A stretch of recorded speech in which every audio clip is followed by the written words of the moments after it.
काव्यशास्त्र और आलोचना। भरत मुनि का रस सूत्र और उसके प्रमुख व्याख्याकार। आचार्य भरत मुनि को रस संप्रदाय का मूल प्रवर्तक माना जाता है। उन्होंने अपने ग्रंथ नाट्यशास्त्र में नाटक के मूल तत्वों का विवेचन करते हुए रस का विवेचन किया है। वे रस को नाटक का प्राण मानते हैं। रस सूत्र भरत मुनि ने नाट्यशास्त्र में जो रस सूत्र दिया वह निम्नवत है। विभानुभाव व्यभिचारी संयोगाद्रस निष्पत्ति, अर्थात विभाव, अनुभाव और व्यभिचारी भावों के स्थायी भाव से संयोग से रस की निष्पत्ति होती है। स्पष्ट है कि भरत मुनि ने यहाँ रस की परिभाषा नहीं दी है, अपितु रस निष्पत्ति की प्रक्रिया का उल्लेख किया है। रस का स्वरूप भरत मुनि ने ही सर्वप्रथम रस के स्वरूप पर विचार किया। वे स्वयं ही प्रश्न उठाते हैं, रस इति कः पदार्थ, अर्थात रस क्या पदार्थ है। फिर स्वयं ही इस प्रश्न का उत्तर देते हुए वे कहते हैं, आस्वाद्यत्वात्, अर्थात रस में आस्वाद प्रदान करने के गुण होते हैं, इसलिए वह रस कहा जाता है। इस प्रकार भरत मुनि के अनुसार रस नाटक का वह तत्व होता है जो कि सहृदय को आस्वाद प्रदान करता है और जिसके आस्वाद से वह हर्षित हो उठता है। डॉक्टर गणपति चंद्रगुप्त के अनुसार रस एक मिश्रित तत्व है जिसमें स्थायी भावों के साथ भावों अनुभावों का अभिनय मिश्रित रहता है। भावों अनुभावों आदि से मिश्रित स्थायी भाव को जब अभिनय के माध्यम से प्रस्तुत किया जाता है तो उससे सामाजिक को जो आस्वाद प्राप्त होता है वही रस है। इस विवेचन से यह स्पष्ट है कि भरत मुनि का रस विषयक चिंतन वस्तुगत है। भरत मुनि नाटक के 4 संघटक तत्व मानते हैं: वस्तु, अभिनय, संगीत और रस। प्रथम 3 तत्वों को वे रसाश्रित मानते हैं, अर्थात इन तीनों तत्वों का की योजना रसानुरूप होनी चाहिए। भरत मुनि का मत रस सूत्र की विभिन्न आचार्यों ने व्याख्या की है, किंतु उससे पूर्व हमें भरत मुनि के मत को जान लेना आवश्यक है। भरत मुनि के अनुसार जिस प्रकार नाना प्रकार के व्यंजनों, औषधियों एवं द्रव्य पदार्थों के मिश्रण से भोज्य रस की निष्पत्ति होती है, उसी प्रकार नाना प्रकार के भावों के संयोग से स्थायी भाव भी नाट्य रस को प्राप्त हो जाते हैं। इस विवेचन के आधार पर निम्न निष्कर्ष निकाले जा सकते हैं। भरत मुनि के अनुसार रस आस्वाद्य होता है, आस्वाद नहीं। रस अपने में कोई अनुभूति नहीं है, अपितु वह अनुभूति का विषय है। रस विषयगत न होकर विषयगत होता है। स्थायी भाव ही विभावादि के संयोग से रस रूप में परिणत होता है। रस का मूल आधार स्थायी भाव है, जो रस नहीं है, किंतु यही विभावादि के संयोग से रस रूप में बदल जाता है। किसका स्थायी भाव रस रूप में बदलता है? सहृदय का, कवि का या नायक का? इस प्रश्न का उत्तर देते हुए वे कहते हैं कि नायक अभिनेता का स्थायी भाव ही रस रूप में बदलता है, जो उस समय लोक सामान्य का प्रतिनिधित्व करता है।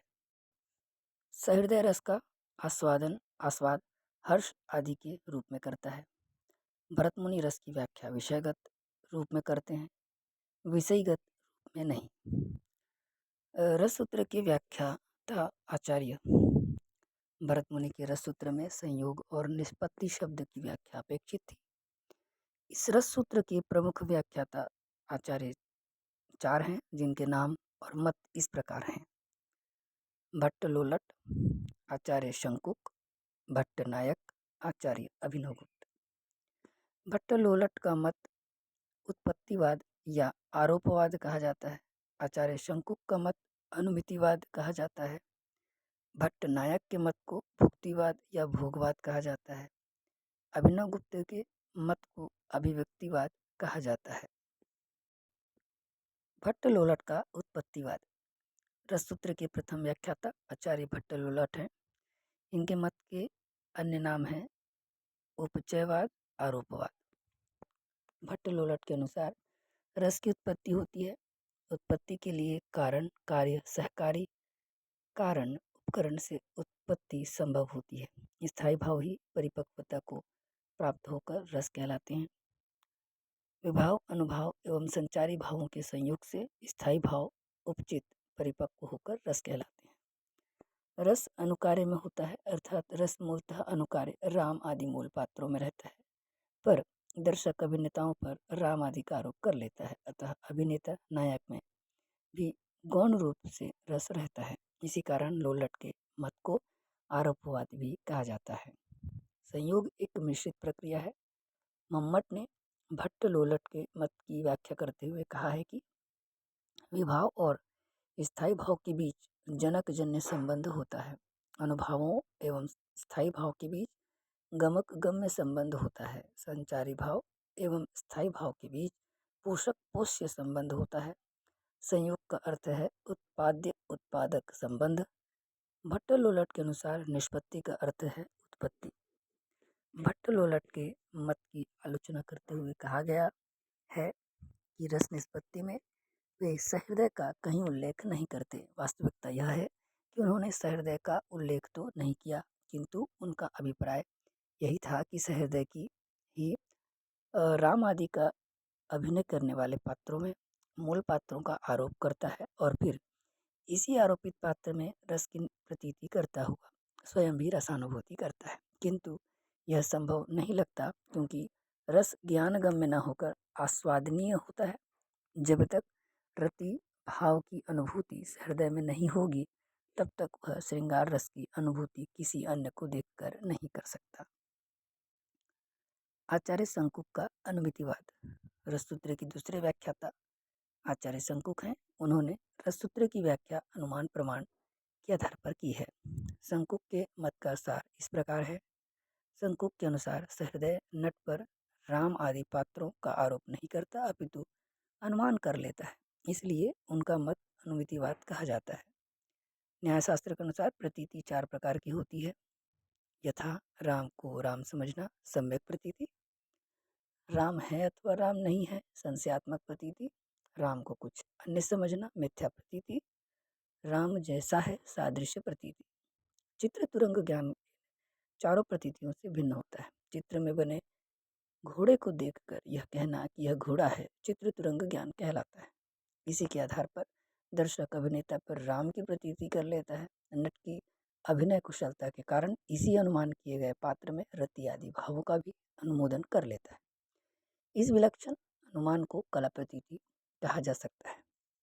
शंकुक का मत है कि रस निष्पत्ति की समूची प्रक्रिया अनुकरण पर आधारित है। नट नटी वास्तविक राम सीता के विभाव अनुभव का अनुसरण करते हैं। ये विभावादि वे ही हैं जिनका वर्णन कवि करता है, अर्थात नट नटी काव्य निबद्ध राम का अनुकरण करते हैं, मूल पात्र या ऐतिहासिक पात्र का नहीं। अनुभवों का अनुकरण शिक्षा अभिनय कुशलता के बल पर होता है। शंकुक के अनुसार संयोग का अर्थ है अनुमान और निष्पत्ति का अर्थ है अनुमिति। इस मत की आलोचना करते हुए कहा गया है कि अनुमान बुद्धि का विषय है और रस भावना से जुड़ा हुआ है, अतः दोनों की सम्मति नहीं बैठ सकती। भावों का अनुकरण नहीं किया जा सकता तथा रस का अनुमान भी असंगत ही प्रतीत होता है, भले ही इसे कला संबंधी विलक्षण अनुमान ही क्यों न माना जाए। भट्टनायक का भुक्तिवाद। रससूत्र के तीसरे व्याख्याता आचार्य भट्टनायक हैं। उनका सिद्धांत भुक्तिवाद कहलाता है। उनके अनुसार रस की ना तो उत्पत्ति होती है और ना ही अनुमिति होती है, अपितु रस की भुक्ति होती है। रस निष्पत्ति में भट्टनायक का सबसे बड़ा योगदान साधारणीकरण का सिद्धांत है। भट्टनायक के अनुसार शब्द रूप काव्य के 3 व्यापार होते हैं: अभिधा व्यापार, भावकत्व व्यापार और भोजकत्व व्यापार। अभिधा से काव्य का शब्दार्थ समझ में आता है तथा भावकत्व से साधारणीकरण होता है, जबकि भोजकत्व व्यापार से हम साधारणीकृत स्थायी भाव का रस रूप में भोग करते हैं। साधारणीकरण की परिभाषा करते हुए भट्टनायक कहते हैं, भावकत्वं साधारणीकरणम तेन ही व्यापारेण विभावादय च स्थायी साधारणी क्रियन्ते। अर्थात भावकत्व साधारणीकरण है, इस व्यापार से विभावादि और स्थायी भाव का साधारणीकरण हो जाता है। भट्टनायक की प्रमुख मान्यताएं निम्नवत हैं। भट्टनायक के भुक्तिवाद का मूलाधार सांख्य दर्शन है। सांख्य दर्शन में प्रकृति को त्रिगुणात्मिक मानकर उसे सत, रज एवं तम से युक्त माना जाता है। सत में प्रीति, रज में अप्रीति तथा तम में विषाद की स्थिति होती है। भट्टनायक के अनुसार रस निष्पत्ति का अर्थ है भुक्ति तथा संयोग का अर्थ है भोज्य, भाजक, भोजक संबंध। भावकत्व व्यापार से काव्य में वर्णित विभावादि किसी व्यक्ति विशेष के विभाव न रहकर सर्वसाधारण के विभावादि बन जाते हैं। इसी प्रक्रिया को साधारणीकरण कहा गया है। साधारणीकरण होते ही सामाजिक के सत्वगुण का उद्रेक हो जाता है तथा रजोगुण एवं तमोगुण का शमन हो जाता है। भावकत्व के उपरांत भोजकत्व व्यापार प्रारंभ होता है, जिसमें सहृदय अपने ही साधारणीकृत स्थायी भाव का रस रूप में भोग करता है। अभी तक रस का स्थान रंगमंच था, किंतु भट्टनायक ने उसका स्थान सहृदय सामाजिक का हृदय बताया है। भट्टनायक यह स्वीकार करते हैं कि काव्यादि का आनंद लेते समय रजोगुण एवं तमोगुण की निवृत्ति हो जाती है और सत्वगुण का उद्रेक होने पर हम लोकोत्तर आनंद का अनुभव करते हैं। भट्टनायक की सर्वाधिक महत्वपूर्ण उपलब्धि साधारणीकरण का सिद्धांत है। भट्टनायक के मत की आलोचना अभिनवगुप्त ने की है। वे भावकत्व और भुजकत्व व्यापारों की सत्ता को स्वीकार नहीं करते तथा उनका तर्क है कि जब भट्टनायक रस की प्रतीति स्वीकार नहीं करते तो रस की सत्ता कैसे स्वीकार कर सकते हैं, क्योंकि जिसकी प्रतीति ही नहीं होती उसकी सत्ता भी संभव नहीं है।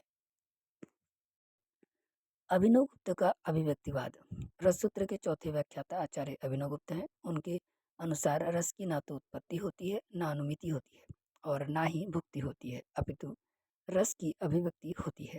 इसलिए उनका मत अभिव्यक्तिवाद कहलाता है। अभिनवगुप्त के अनुसार रस व्यंजना का व्यापार है। जैसे मिट्टी में व्याप्त गंध जल के छींटे देने से व्यक्त हो जाती है, उसी प्रकार सहृदय सामाजिक के हृदय में वासना रूप से निरंतर विद्यमान स्थायी भाव विभाव आदि के द्वारा अभिव्यक्त हो जाते हैं। रस व्यंग्य है जो व्यंजना का व्यापार है। विभाव, अनुभाव और संचारी भाव व्यंजक हैं जो स्थायी भाव को अभिव्यक्त करते हैं। विभाव आदि सामान्य व्यवहार में लौकिक होते हैं, किंतु काव्य और नाटक आदि में वे अलौकिक हो जाते हैं। विभाव विभावन व्यापार से स्थायी भाव को अंकुरित करता है, अनुभाव इसे अनुभव योग्य बना देते हैं और संचारी भाव अनुरंजन व्यापार से इस स्थायी भाव को पुष्ट कर देते हैं। विभाव आदि की विशिष्टता का लोप हो जाने से वे स्थायी भाव सर्वसाधारण के बन जाते हैं। ये साधारणीकृत रूप में उद्भूत हुए स्थायी भाव ही रस रूप में परिणत हो जाते हैं। अभिनवगुप्त का रस सिद्धांत शैव मत पर आधारित है। जिस प्रकार यह जगत विश्व की इच्छा शक्ति शिव की इच्छा शक्ति की अभिव्यक्ति है, उसी प्रकार प्रेक्षक के मन में वासना रूप से अवस्थित स्थायी भाव की निर्विघ्न अभिव्यक्ति रस है। रस ब्रह्मानंद सहोदर है।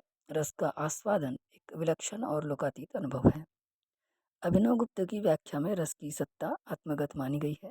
रस सहृदय सामाजिक के हृदय में व्याप्त होता है। अभिनवगुप्त के अनुसार निष्पत्ति का अर्थ है अभिव्यक्ति और संयोग का अर्थ है व्यंग्य व्यंजक संबंध।